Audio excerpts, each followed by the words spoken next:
बांके चमार एक स्वतंत्रता सेनानी थे जो 1857 के भारतीय विद्रोह में अपने कार्यों के लिए शहीद हो गए। उन्होंने उत्तर प्रदेश के जौनपुर जनपद में ब्रिटिश ईस्ट इंडिया कंपनी के खिलाफ प्रारंभिक कार्रवाई का नेतृत्व किया। पहले स्वतंत्रता सेनानी के तौर पर तिलका मांझी और उनके साथियों द्वारा अंग्रेजों के खिलाफ छेड़े गए युद्ध की आग आगे बढ़ चली थी। इसके बाद अंग्रेजों के विरुद्ध क्रांति का बिगुल 1804 में बजा। छतारी के नवाब नाहर खां अंग्रेजी शासन के कट्टर विरोधी थे। 1804 और 1807 में उनके पुत्रों ने अंग्रेजों से घमासान युद्ध किया। इस युद्ध में जिस व्यक्ति ने उनका भरपूर साथ दिया वह उनके परम मित्र उदय्या थे। हालांकि उदय्या चमार के बारे में बहुत विस्तृत जानकारी नहीं है, लेकिन ये साफ है कि उनकी वीरता का लोहा अंग्रेज भी मानते थे।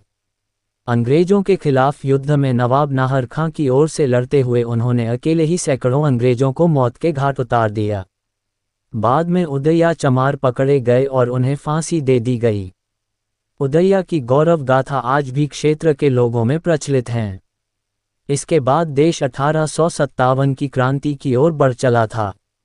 1857 की क्रांति ऐसी थी जिसके बाद अंग्रेजों और भारतीयों के बीच लगातार सीधी लड़ाई लड़ी जाने लगी।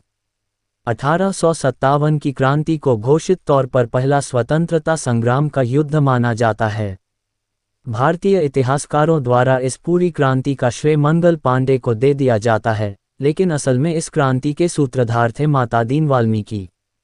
माता दीन के पुरखे अंग्रेजी शासन में सरकारी नौकरी में रहे थे, अतः शीघ्र ही माता दीन को भी बैरकपुर फैक्ट्री में खलासी की नौकरी मिल गई। यहाँ अंग्रेज सेना के सिपाहियों के लिए कारतूस बनाए जाते थे। इन्हीं कारतूसों को तमाम हिंदू सैनिक अपने मुंह से खींचकर और बंदूकों में भरकर इस्तेमाल करते थे।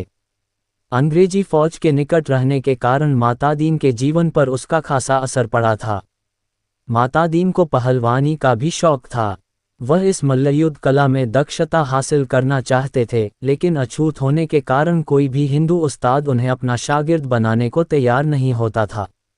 आखिरकार माता दीन की मल्लयुद्ध सीखने की इच्छा पूरी हुई और एक मुसलमान खलीफा इस्लाउद्दीन जो पलटन नंबर 70 में बैंड बजाते थे, माता दीन को मल्लयुद्ध सिखाने के लिए राजी हो गए।